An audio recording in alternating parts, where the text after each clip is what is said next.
Haleluya. Ndabasuje mu izina rya Yesu. Nitwa Iyakabumbye Etienne. Nkaba ndi pastori mukuru w'itorero muri paruwasi ya Rundoye, ni mu karere ka Rutsiro, mu ntara y'Uburengerazuba, umurenge ni wa Ruhango. Hamwe n'ivyo nkankora umurimo w'Imana muri ADPR. Ndagira ngo rero dusome ijambo ry'Imana tubona mu gitabo cya kabiri cy'Ingoma, igice cya 23 umurongo wa 19. Igitabo cya kabiri cy'ibyo ku Ngoma, igice cya 23 umurongo wa 19, niho nyago dusome bityo twumva icyo Imana idushakaho. Igitabo cya kabiri cy'Ingoma, igice cya 23 umurongo wa 19, handitswe ijambo ngo: kandi ashyira abakumirizi ku irembo ry'urugo rw'inzu y'Uwiteka, kugira ngo hatagira umuntu uhumanye winjira. Ndasubiramo: kandi ashyira abakumirizi ku irembo ry'urugo rw'inzu y'Uwiteka, kugira ngo hatagira umuntu uhumanye winjira. Imana idufashe cyane.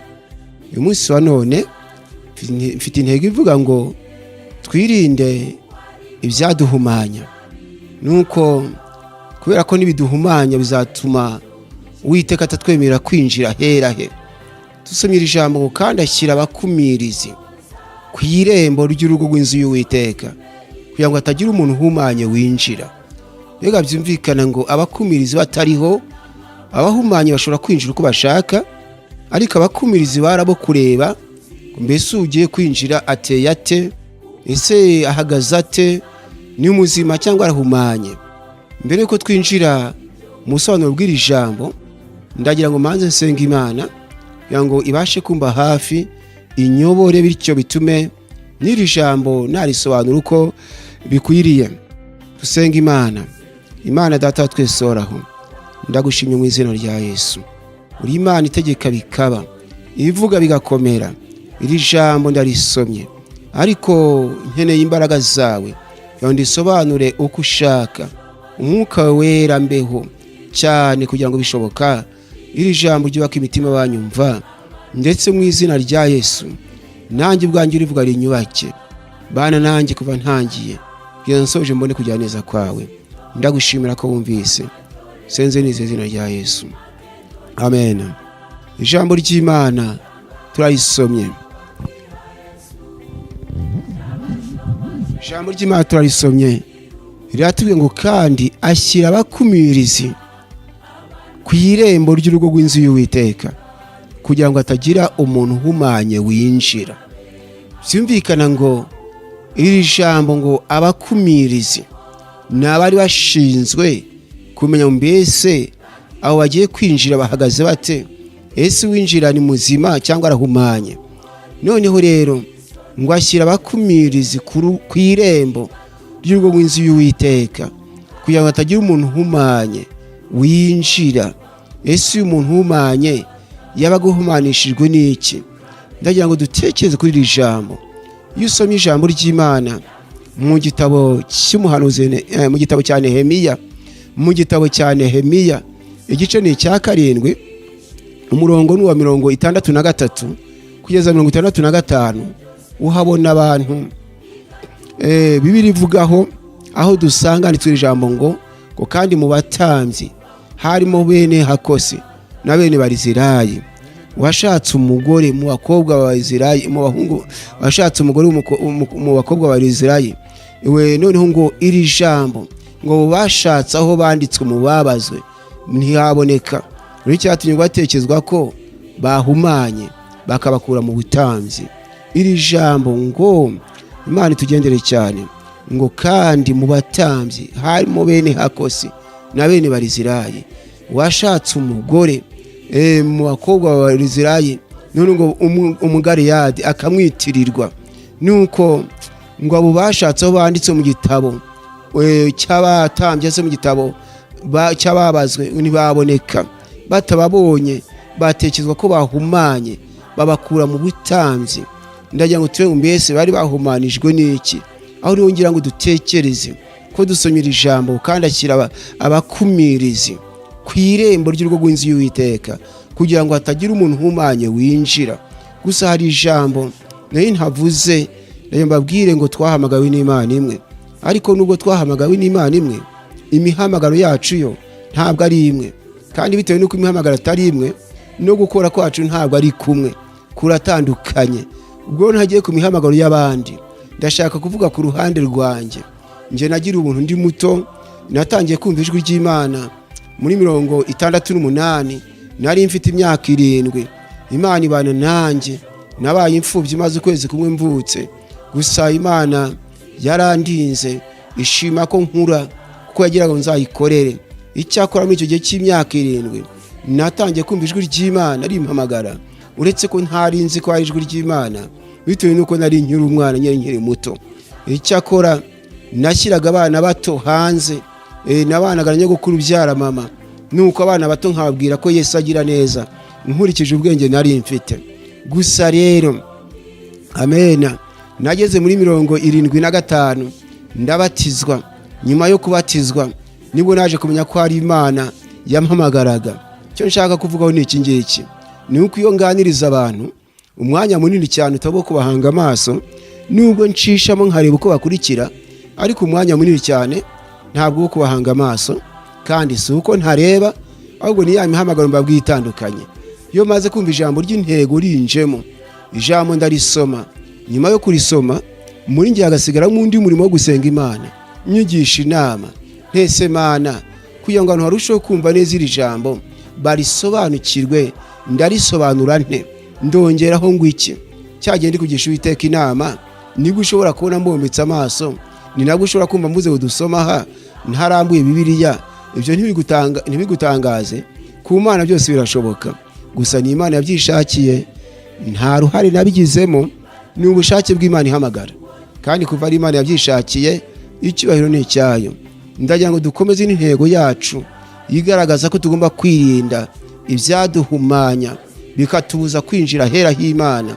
Nuko mu gihe abantu bajyaga mu rusengero bagenda uko bashaka, biranashoboka ko hari abinjiraga uko bishakiye, ariko Uwiteka aza gushaka ubyo haboneka abakumirizi ngo bo kugenzura uko abantu binjira, barebe niba hari uhumanye, noneho bamubwira ati wowe sohoka cyangwa se guma hanze. Nuko ngo ashyira abakumirizi ku irembo ry'urugo rw'inzu y'Uwiteka, kugira ngo hatagira umuntu uhumanye winjira. Iri jambo uraryumva ute? Mbese ni iki cyagombaga guhumanya uyu muntu? Ese umuntu ahumanywa n'iki?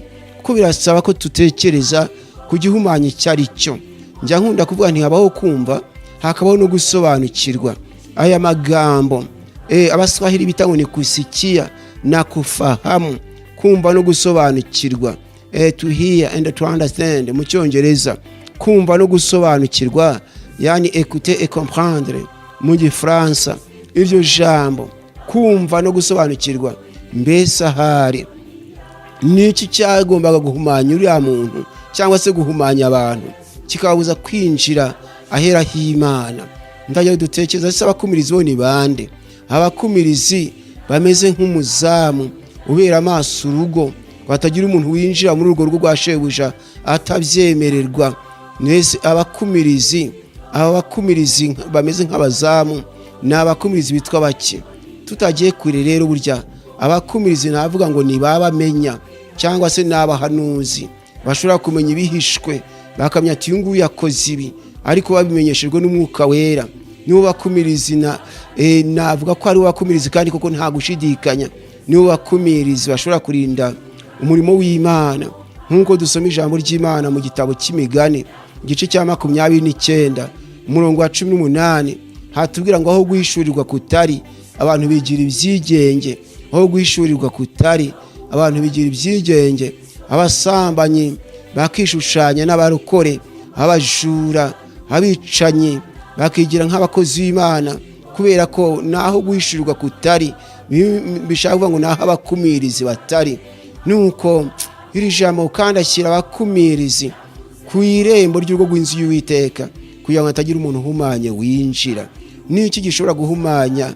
Niki gishobora guhumanya umuntu kikamubuza kugera hera h'Imana? Turebe neza, ni igiki cyahumanya ubugingo bw'umuntu, noneho Imana akaba yamuca mu maso hayo. Niki cyahumanya umuntu? Naho ngira ngo tumenye igihumanya ni igiki. Dusome ijambo ry'Imana. Iyo dusomye hariya mu butumwa bwiza bwanditswe na Matayo igice cya 15 umurongo wa 10, Yesu avuga ijambo, haranditse ngo ahamagara abantu, ngo arababwira ati nimwumve musobanukirwe. Ndagira ngo twumve ariko tusobanukirwe, tumenye mbese ibihumanya ni ibiki. Abakumirizi bo tumaze kumenya ko ari abakoreshwa n'Imana, nibo Bibiliya yita ni babamenya abakumirizi.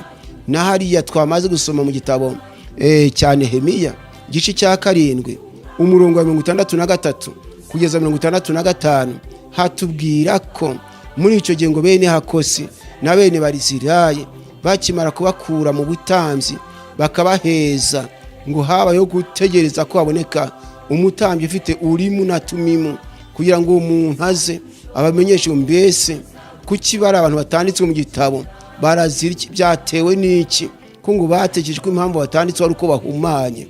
None ahari uyu mutambyi ufite Urimu na Tumimu, bigaragara ngo ufite ibishobora kumwungurisha ubwenge cyangwa se byamumenyesha ibihishwe. Nuko bigaragara ngo ubwo bwenge buhawe n'Imana ushobora kumumenyesha ngo uyu nguyu ameze atya, uyateye atya.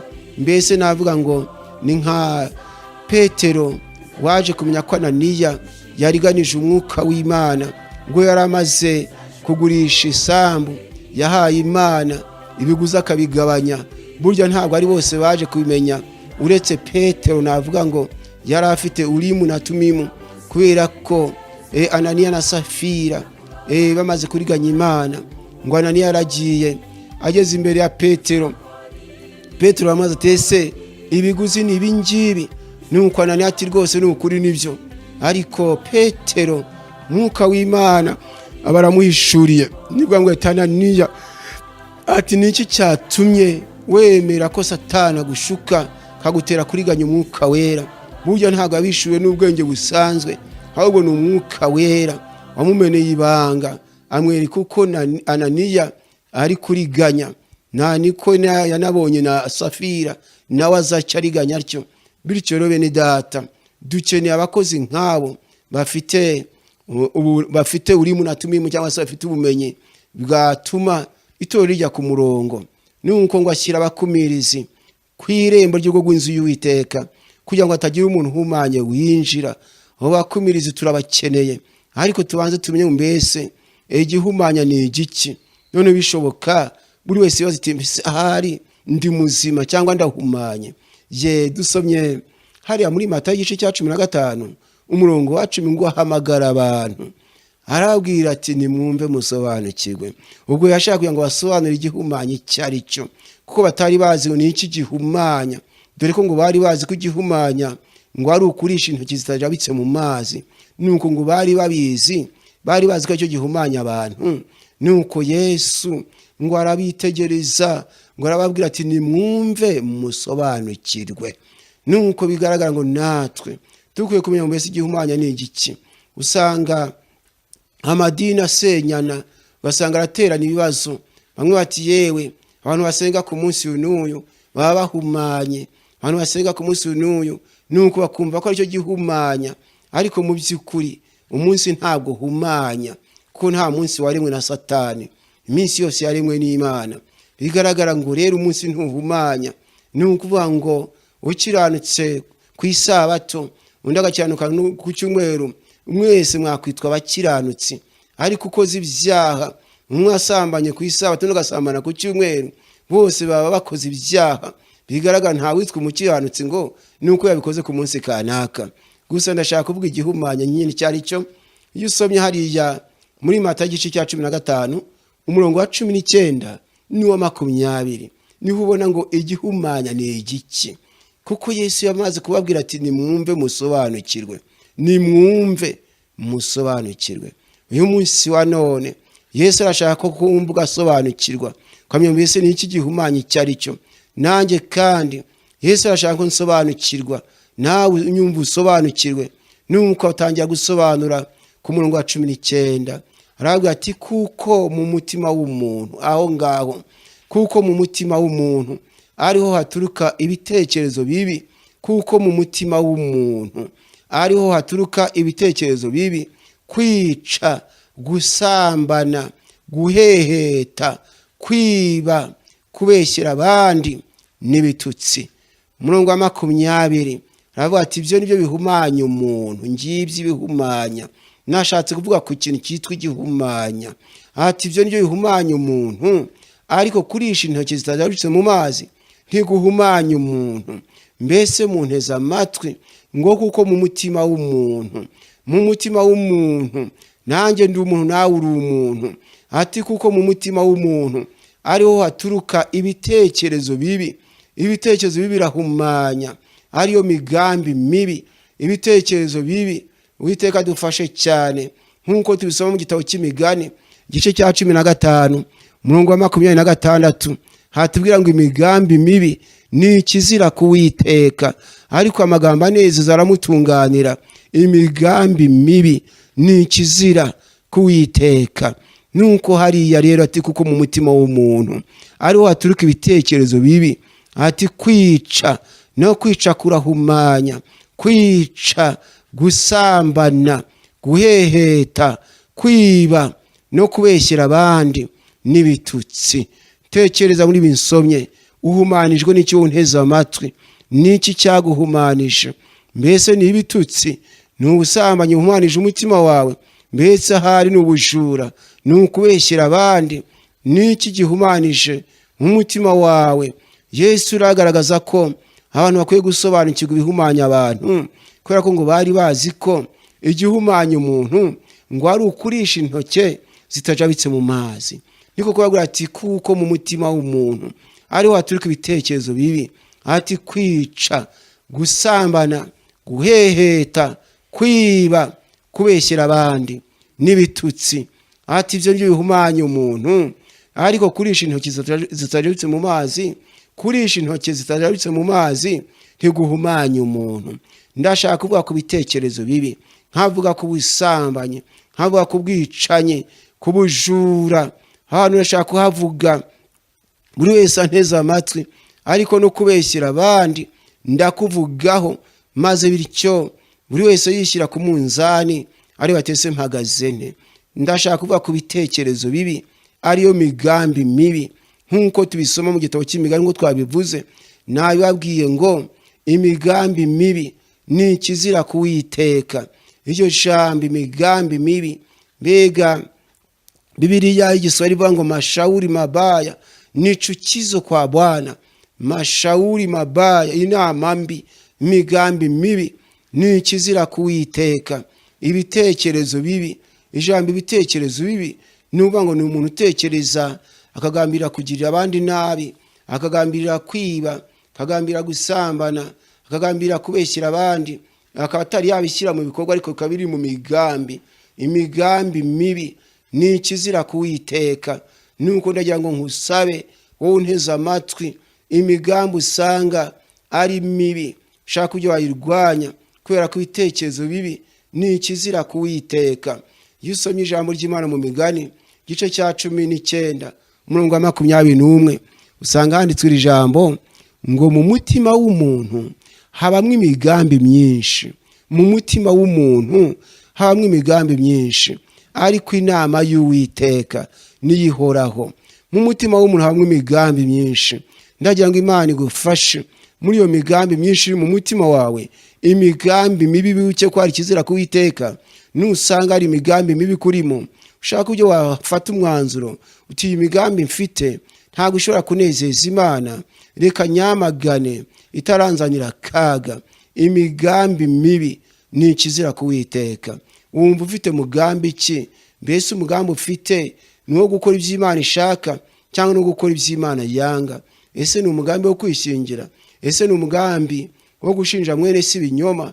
Ni umugambi wo kwiba? Ni umugambi wo kwica? Ufite mugambi ki?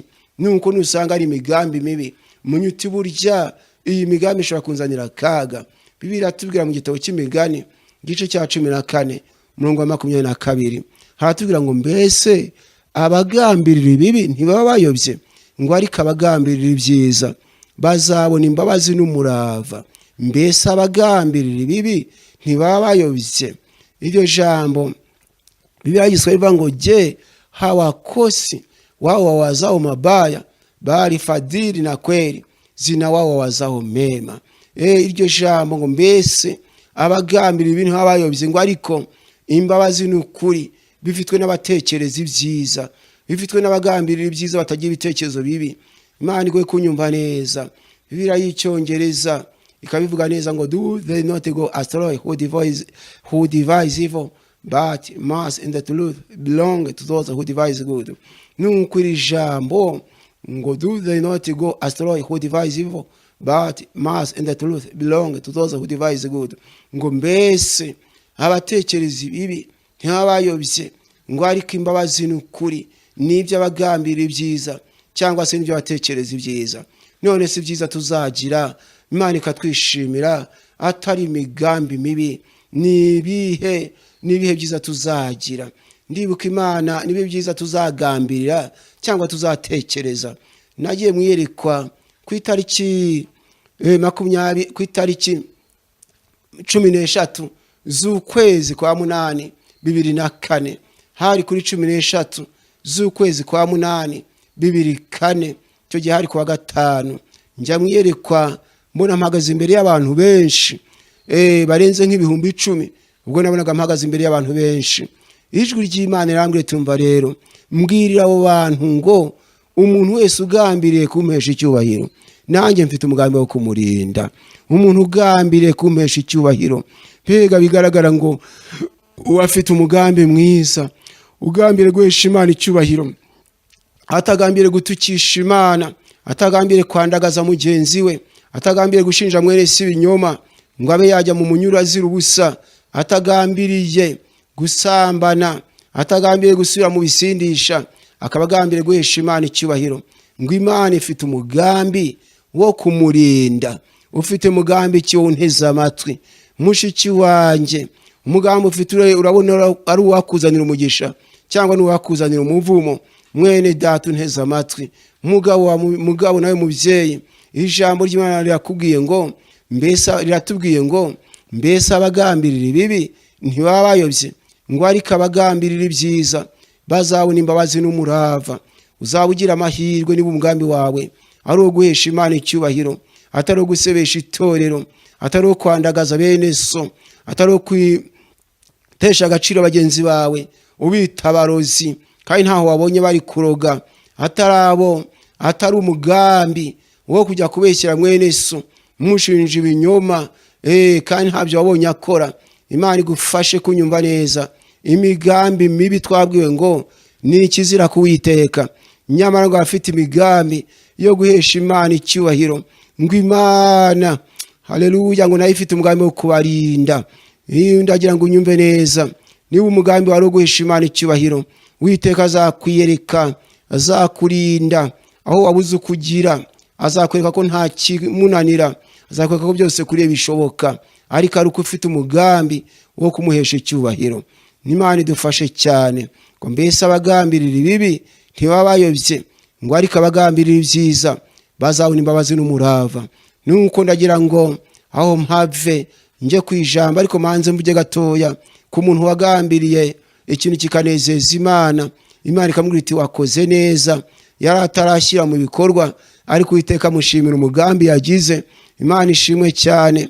Igitabo cya 2 cy'Ingoma igice cya 6 umurongo wa 7 n'uwa 8 turahabona umugambi wa Dawidi, umugambi wanejeje Imana. Aho dusoma ngo ariko umukambwe wanjye Dawidi yari yaragambiriye ijambo umugambi, niryo nshaka kuvugaho cyangwa igitekerezo. Yari yaragambiriye kuzubakira izina ry'Uwiteka Imana y'Isirayeli inzu. Yari yaragambiriye. Haleluya. Bigaragara ngo uyu mugambi ari mwiza. Nubwo waba utarajya mu bikorwa unezeza Imana, nubwo waba utarashyira mu bikorwa byo wagambiriye, niba ari ugufasha imfubyi, niba ari ukwambika umupfakazi, niba ari ukwitanga ku nzu y'Imana, niba ari gukora imirimo myiza yose ukabigambirira, ukaba utarabona ubushobozi ariko ukabigambirira, Imana ishobora kunezezwa n'uwo mugambi.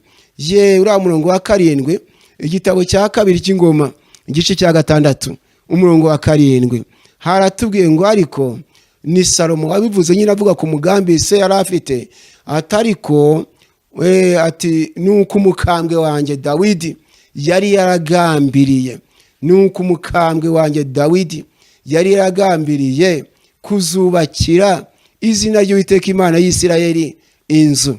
Umurongo wa 8 ngo ariko Uwiteka aramubwira ati wari ufite umugambi wo kuzubakira izina ryanjye inzu, ati wakoze neza kuko bigambiriye mu mutima wawe.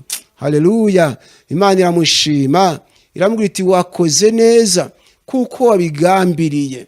Kubigambirira gusa nubwo utarabishyira mu bikorwa ariko wabigambiriye. Uwiteka ashima umugambi we, nawe niko bimeze. Nabona ufite umugambi mwiza kavuga ati nubwo atarashyira mu bikorwa ariko biri mu migambi, azakubwira ati wakoze neza. Uribuka ko iyerekwa ryo kuri 13 z'ukwezi kwa 8 2004 ariko wa 5 Imana yambwiye ngo mbwirira abo bantu ngo umuntu wese ugambiriye kumpesha icyubahiro nanjye mfite umugambi wo kumurinda. Imana ishimwe rero, mureke tugire imigambi yo gukora ibyanezeza Imana bikayihesha icyubahiro, atari gukora ibyayitukisha, atari gukora ibyatuma iseba. Kuko nubwo Dawidi yagambiriye kuriya, hari icyo yakoze cyababaje Imana. Nukuvuga ngo mu gihe yasambanaga n'Abatisheba, Bibiliya tubwira ngo yatanze cyangwa se yahaye abanzi b'Uwiteka urwitwazo runini rwo kumutuka. Bigaragara ngo yarakoze icyo gusebesha izina ry'Imana. Nuko ndagira ngo rero nje nawe imigambi yacu ye kuyo gusebesha izina ry'Imana, iyi migambi guhesha Imana icyubahiro atari yo kuyitukisha. Gusa umugambi wanejeje Imana wa Dawidi nuko mu mutima hajemo umugambi wo kubaka izina ryayo inzu. Nuko mbese we nawe hari icyo ugambiriye ku nzu y'Imana, hacyo utekereza ku cyateza imbere umurimo w'Imana ugahesha Imana icyubahiro. Niba ugifite mu mutima, Imana yashimishwa n'uwo mugambi wawe. Yesu nadufashe cyane. Nashaka kuvuga ku kintu bita ibitekerezo, ariko noneho ndashaka kujya ku ijambo twasomye ngo yitwa akanwa. Ni nako nabwiwe ngo muri ayo madirishya ngo uzababwire ngo idirishya ribiri ku mwanya w'imbere ngo ni idirishya ryitwa kanwa, ngo idirishya rya kabiri ni amaso, idirishya rya gatatu ni amatwi. Ngo ayo madirishya rero kenshi ngo umwanzi yacamo, nuko yamara kuyacamo ugasanga itoro yarisiribanze ngo yashyizemo inzangano, byatumye bamwe bacika intege, abateranaga bakabivamo kubera icyo gihumanya cyitwa ururimi rwa rundi rwica tumaze kubwirwa. Kandi ufite amatwi mva yumve. Nuko ngo uzababwire ngo idirishya ryitwa kanwa ngo ni idirishya ribi shitani yinjiramo. Nuko ndabwiye ngo Satani ngo afite intwaro yo kwanganisha abantu, gutera imivurungano mu nzu y'Imana, ngo yitwaje intwaro yitwa kubeshyerana.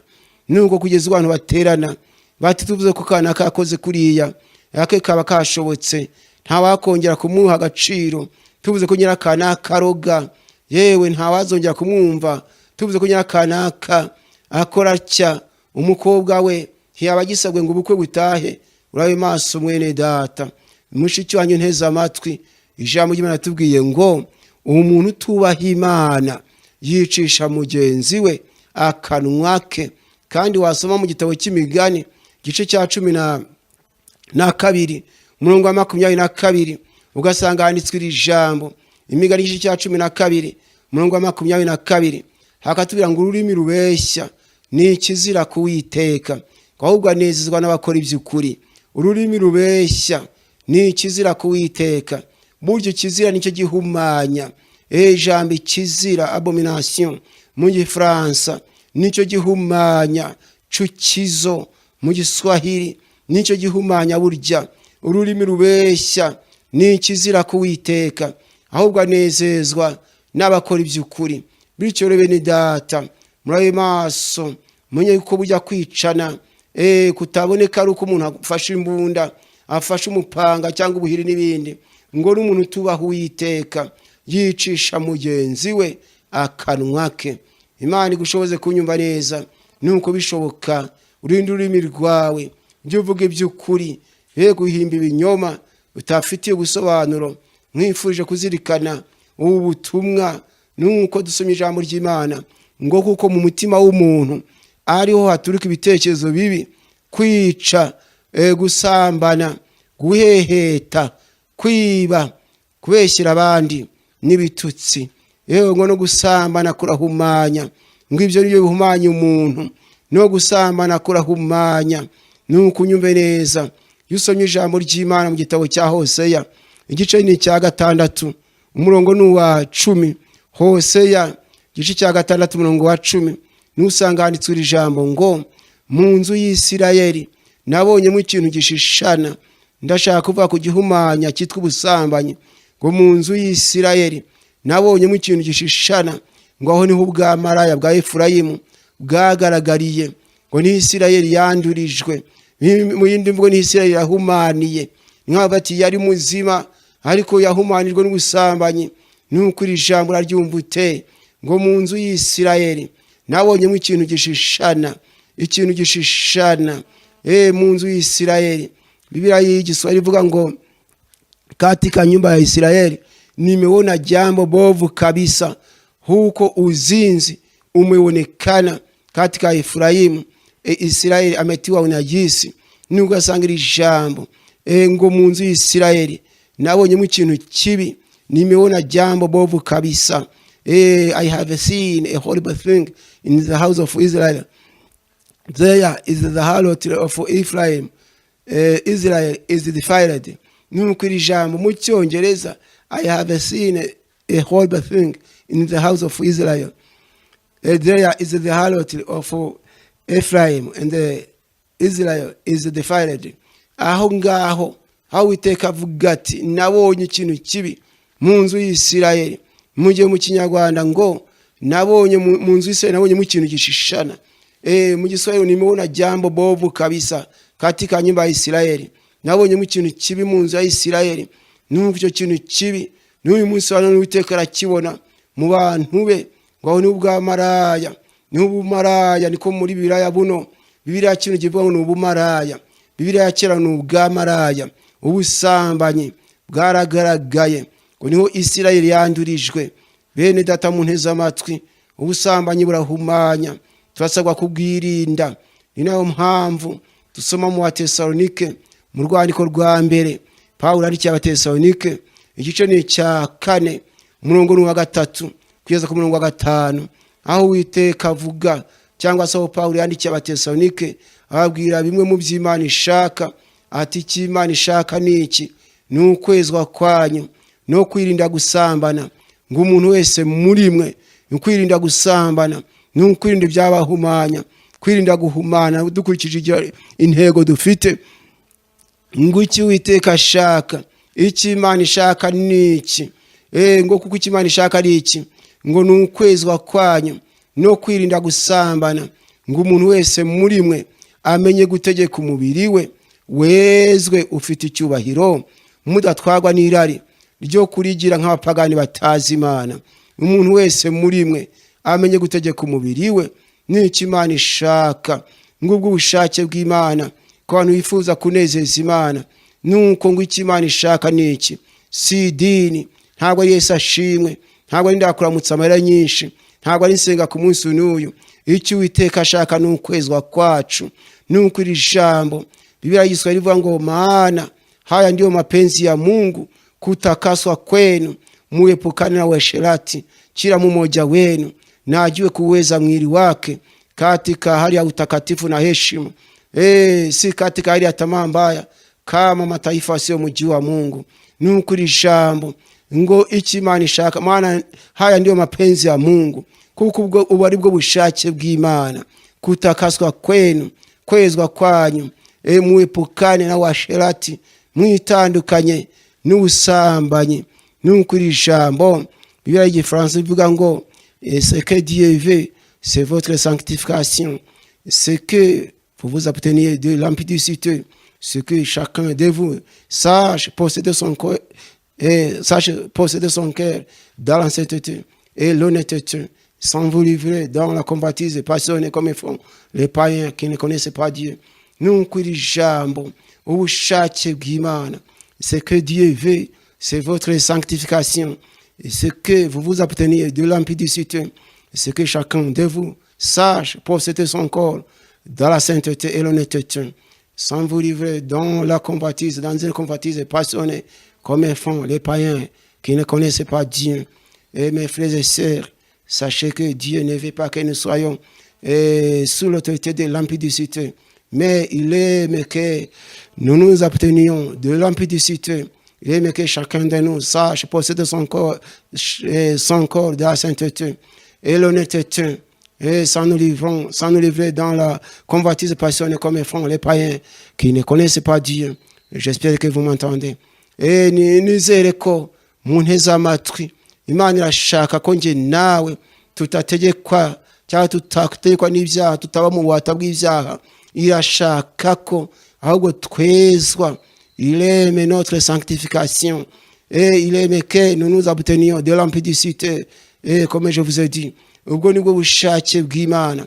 Uwiteka arashaka ko nje nawe twitandukanya n'ubusambanyi. Irashaka ko umuntu wese muri twe amenya gutegeka umubiri we ukezwa. Imana idushoboze gutegeka imibiri yacu.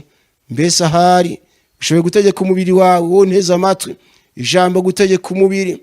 Nasobanuye ngo urasabwa gutegeka inda yawe, aho ngo igutegeke gusabwa kuyitegeka. Tegeka amaso yawe, rya dirishya twabwe ryitwa amaso uritegeke.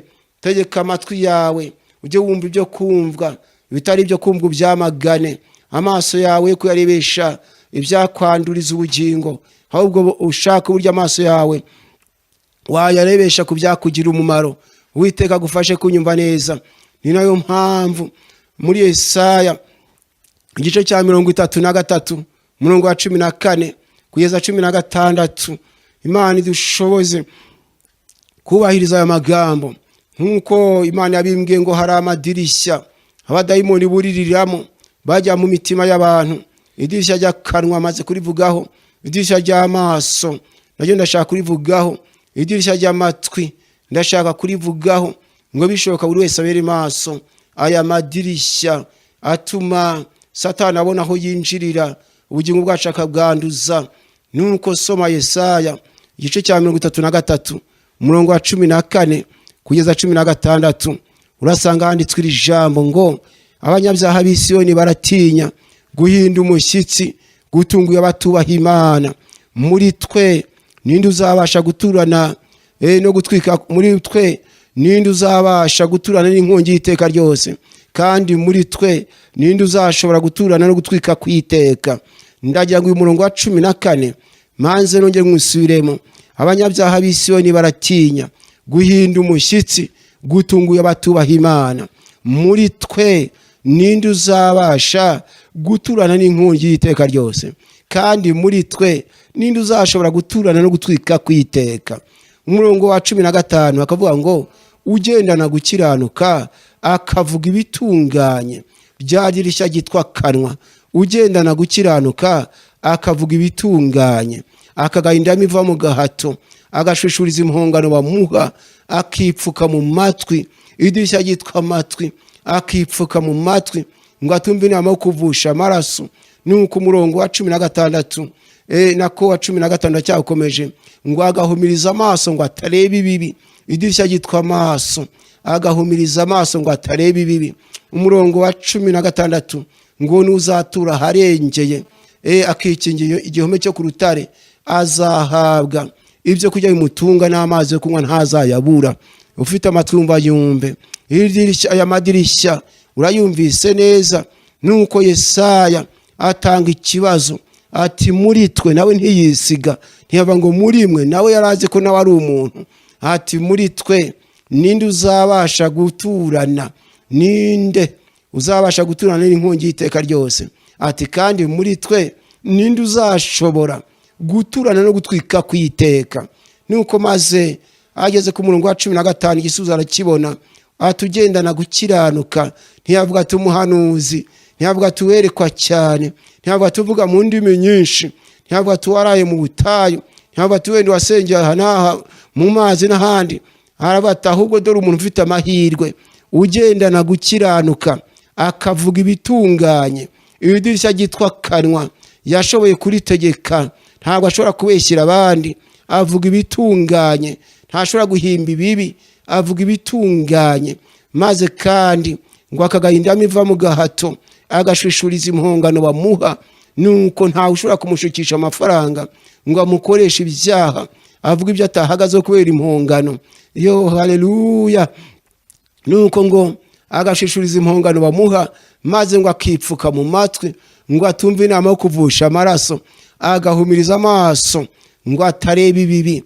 Nuko ageze ku murongo wa 16, uwo nguwo niwe uzatura harengeye, yikingira igihome cyo ku rutare, azahabwa ibyo kurya bimutunga, n'amazi yo kunywa ntazayabura.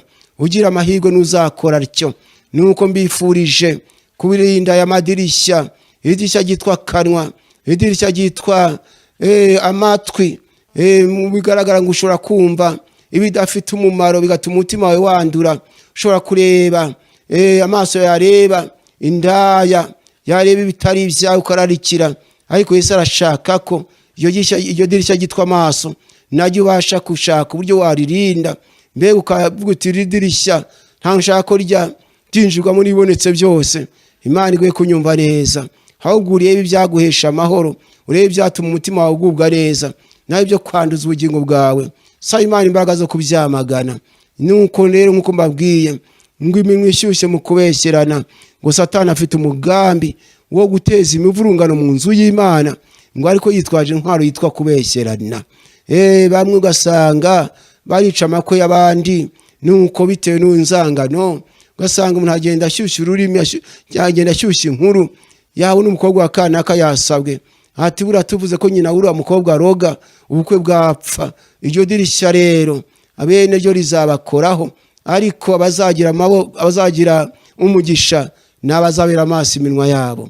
Ngo ugendana gukiranuka akavuga ibitunganye, akavuga ibitunganye, akagahinda miva mu gahato, agashishuriza impongano bamuha, akipfuka mu matwi ngo atumve inama yo kuvusha amaraso, agahumiriza amaso ye ngo atareba ibibi, ngo nuzatura harengeye. Uwo nguwo haleluya, nuzatura harengeye, yikingira igihome cyo ku rutare, azahabwa ibyo kurya bimutunga, n'amazi yo kunywa ntazayabura. Imana idufashe cyane. Nuko rongo bw'ubushake bw'Imana, nuko Pawulo nawe ati icyo Imana ishaka ntabwo ari idini, ahubwo icyo Imana ishaka ni ukwezwa kwanyu no kwirinda gusambana. Icyo Imana ishaka ni ukwezwa kwacu no kwirinda gusambana, kubera ko gusambana kurahumanya. Icyo Imana ishaka ni ukwezwa ahubwo kwacu no kwirinda gusambana, ngo umuntu wese muri mwe amenye gutegeka umubiri we, wezwe ufite icyubahiro, mudatwarwa n'irari ryo kurigira nk'abapagani batazi Imana.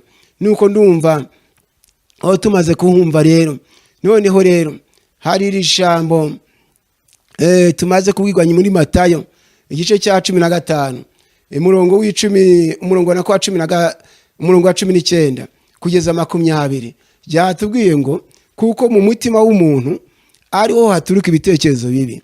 Ibitekerezo bibi nabivuzeho, ati kwica no kwica nakuvuzeho, no gusambana nkuvuzeho, guheheta. Ijambo guheheta ntawe ritane no gusambanya, uretse ko guheheta bisobanuye ngo ni ukwishyiramo umuntu ukamurarikira, ugasanga ntabwo uri kuvuga uti nabuze ibitotsi kubera ko ntageze ku ntego, ntabonye nyirakanaka, ntabonye kanaka. Ubwo ni ubuhehesi. Ubwo ntabwo Imana ibushaka mu bantu bakeneye iherezo ryiza, ahubwo ubwo buhehesi tugomba kubwamagana mu izina rya Yesu. Noneho rero hazaho ngo kwiba. Ijambo kwiba birumvikana ni ukwifuza ibitari ibyawe, no kwiba kurahumanya. Ubujura burahumanya. Imana itugendereye cyane. Ubujura Bibiliya tubwira ngo mu mwijima bacukura amazu. Gitabo cya Yobu igice cya 24 umurongo wa 16, mu mwijima bacukura amazu, ku manywa bakikingirana, ntabwo bazi umucyo. Abajura nabo rero burya barahumanye, nabo nta bugingo bafite, bashatse bakwikosora. Kariyo mpamvu Pawulo yandikiye Abefeso igice cya 4 umurongo wa 27 na 28 aravuga ati kandi ntimubererekere Satani, uwibaga ntakongere kwiba. Uwibaga ntakongere kwiba, ahubwo akora imirimo akoresha amaboko ibyiza, akoresha amaboko ibyiza kugira ngo abone ibyo gufasha umukene. Uwibaga ntakongere kwiba. Nuko n'ikimana ishaka, kuko ubujura burahumanya. Tumaze kubibwirwa rero no kubeshyera abandi, twamaze kubibwirwa ko nabyo bishobora kwica, kushobora kubeshyera mwene so ukaba wamwicisha kubera kumubeshyera. Wibuke ko Sitefano yishwe n'akanwa, ko abantu baje kugurirwa baramuhimbira, bavuga ibyo atakoze babimushyiraho kugira ngo abashe kwicwa, bamwicisha amabuye, bamugirira nabi baramukurubana. Ariko habonetse abagabo b'ibinyoma bamushyiraho ibyo atakoze. Niko byabaye no kuri Naboti. Abagabo b'ibigoryi baramushinjije bamushyiraho ibyo atakoze, aricwa. Burya yabanje nuvuga ngo yishwe n'ururimi, nibyo bya mbere, niko rwa mbere rwamwishe. Nyuma ibikorwa bindi bijyaho, ariko habanje ururimi. Murabe maso abanteze amatwi, mwirinde. Imana itugenderere cyane, ko twabwe ngo umuntu tubaha Imana yicisha mugenzi we akanwa ke. Nuko ndizera ko munteze amatwi kuvuga kuri iri jambo ryitwa ururimi, nuko mwumvise ko Imana yaje kumbwira ngo mbese kuri iriya tariki ya 12 z'ukwezi kwa 12 9/7 ariko wa gatanu, ngo kuki uvuga ubutumwa butandukanye, ngo ariko iminwa ishyushye mu kubeshyerana ukibagirwa kuyivugaho. Iminwa ishyushye mu kubeshyerana. Bityo rero iyi minwa ishyushye mu kubeshyerana, mu kwandagazanya, mu guteshanya agaciro, iyi minwa ishyushye mu kubeshyerana ndayivugaho. Ariko iherezo ry'iyo minwa bene yo ntago bazagubwa neza niba hatabayeho kwihana. Mu gitabo cya Zaburi ya 52 ni usanga hari amagambo n'ameze avuga ku rurimi. Zaburi ya 52 uhere ku murongo wa 2 ukageza ku murongo w'9, icyakora ukageza ku murongo wa 7, icyakora n'umurongo wa 4 kugeza ku wa 9. Birumvikana muri Bibiliya za kino gihe niho usanga umwanditsi w'iyo Zaburi ya 52 uhere ku murongo wa 2 ari wo wa 4 niho yavuze ati ururimi rwawe ruhimba ibyo kurimbura, ururimi rwa ruhimba ibyo kurimbura, ruhwanye n'icyuma cyogosha gityaye, wa nkozi y'uburiganya we. Nuko ageze ku murongo wa 3 atukunda ibibi ukabirutisha ibyiza, no kubeshya ukabirutisha kuvuga ibitunganye. Ukunda ibibi ukabirutisha ibyiza, no kubeshya ukabirutisha kuvuga ibitunganye. Arakomeza ati wa rurimi ruriganya we, ukunda amagambo yose arimbura, ngo nawe Imana izagutsemba iteka. Urumva iryo jambo? Yewe mwene data unteze amatwi, nuko atururimi rwawe ruhimba ibyo kurimbura, ruhimba ibyo kurimbura. Niki twavuga ngo kanaka bamugire nabi? Niki twavuga ngo ararapfuye? Twamushyiraho iki? Imana idufashe cyane. Atururimi rwa ruhimba ibyo kurimbura, ruhanye n'icyuma cyogosha gityaye, wa nkozi y'uburiganya we. Atukunda amagambo yose arimbura. Imana idufashe cyane, ukunda amagambo yose arimbura. Nuko arakomeza ati ukunda no kubeshya ukabirutisha kuvuga ibitunganye.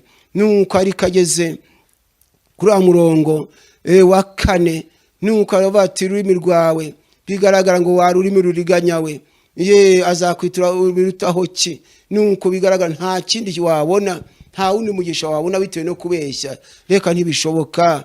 Imana itugendere cyane, ngo ukunda amagambo yose arimbura, ngo wa rurimi ruriganya ngo ukunda amagambo yose arimbura, ngo nawe Imana izagutsemba iteka, izakujahura, ikuvane mu ihema ryawe, ikurandure, igukure mu isi y'ababaho. Nuko niko ijambo ry'Imana rivuga. Ariko umurongo wa 6 ngo abakiranutsi bazabireba batinye, bamuseke bati uyu ni utagiraga Imana. Uwo ni umurongo wa 7. Ati uyu ni utagiraga Imana, igihome kimukingira, ahubwo yiringiraga ubutunzi bwe bwinshi akikomereza gukora ibyaha. Aho uranyumva neza? Ngo abakiranutsi bazabireba batinye, bamuseke bati uyu ni utagiraga Imana. Uyu Imana idufashe cyane. N'utarabemenya ko Imana iro igihome kimukingira, akiringira ubutunzi bwe bwinshi, ngo akikomereza gukora ibyaha. Icyampa abantu bose bakamenyana ko akaga ku bantu babeshyera abandi. Iri jambo raryumvise neza, ngo ururimi rwa ruhimba ibyo kurimbura, urabihimba. nuko rukabicura rukabihimba. Ururimi rwa ruhimba ibyo kurimbura, ruhwanye n'icyuma cyogosha gityaye, wa nkozi y'uburiganya we. Nuko ageze kuri uwo murongo wa 3 ati kunda amagambo yose arimbura, ati kandi no kubeshya ukabiritisha kuvuga ibitunganye. Nuko maze abageze kuri uwo murongo wa 4 ati wa rurimi rwiganya we, ukunda amagambo yose arimbura, ati nawe Imana izagutsemba iteka. Ukunda amagambo yose arimbura bisobanura gukunda amagambo yicisha abantu, ariko nawe Imana izagutsemba iteka. Nuko umurongo wa 5 witeka, Imana izakujahura ikurandure igukure mu isi y'abaho. Nuko umurongo wa 6 ngo abakiranutsi bazabireba batinye bamuseke bati. Umurongo wa 7 ati uyu n'utagiraga Imana igihome kimukingira, atahubwo yiringiraga ubutunzi bwe bwinshi akikomereza gukora ibyaha. Nuko Imana nigufashe rero uramenye ururimi rwawe rwo kuvuga guhimba ibyo kurimbura, ururimi rwawe ahubwo rubibyo ubwo kuvuga ibitunganye, nkuko twamaze kubibwirwa ngo ugendana gukiranuka akavuga ibitunganye. Icyo ni ikinyuranyo cy'iryo jambo. Wa ururimi rwawe ruhimba ibyo kurimbura, nuko inadushoboza no kubita kure bikibashe gutura muri twebwe. Imana tugire neza mu izina rya Yesu. Reka dusenga Imana ko umuntu wese wumvise ko hari ibyo yatakure, Imana ikabasha kuba muri we. Dusome ijambo rikomeye ngo nuboneza umutima wawe ukayitegera amaboko. Bigaragara ngo wayitegeraga amaboko uhumanye, ntiyite ku cyifuzo cyawe. Ariko Imana yakubwiye ati nuboneza umutima wawe mbere yo gutegera Imana amaboko, uyibwira ikibazo ufite, nuboneza umutima wawe ukayitegera amaboko, ngo niba hari ikibi mu kuboko kwawe ugitekure. Nk'uko kwawe ugitekure, kandi we kwemera ko gukiranirwa kuba mu rugo rwawe. Nuko nibwo avuze ati nihuzura amaso yawe udafite ikizinga, uzakomera kandi ntabwo uzatinya. Reka dusenge. Mushiki wanjye uranyumvise, mwene data uranyumvise, bavyeyi bagabo mwese ndizera ko mwanyumvise. Buri wese narebe icyamuhumanije ashaka uburyo yakwiyeza. Gusa Imana iratubwiye mu ijambo ryayo ngo abaremera kwihana ibyaha byabo bakabitakure ngo iraza gutura muri bo kandi iteka ryose. Imana itugire neza. Bigaragara ngo batabitaye kure, ishobora kuba muri bo windi kwezi kumwe ejo ikabavamo, kuko bya bindi bari bashyize hafi babigaruye. Ariko nibabitakure ngo izaba muri bo iteka ryose.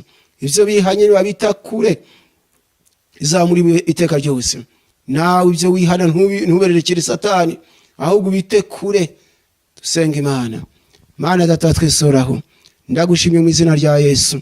Urakoze ku ijambo ryawe ukunze kumvuga, tanga imbaraga. Nyamureka birumvikana ko hari abajya mu nzu bahumanye, ariko tubwe n'ibihumanye byari byo ni byinshi. Birumvikana hari abahumanijwe n'ubusambanyi, ubwicanyi, hari abahumanijwe no gutukana, kubeshyera abandi, ubujura n'izindi ngeso mbi zitandukanye.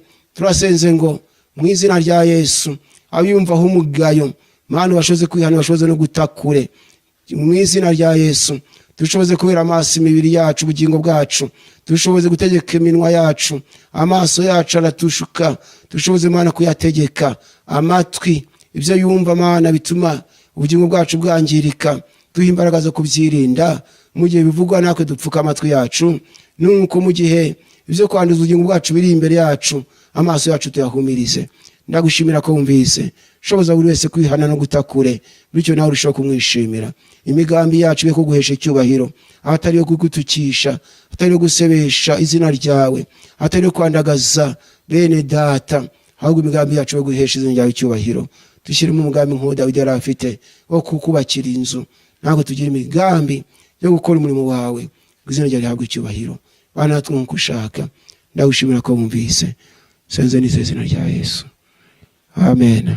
Amen.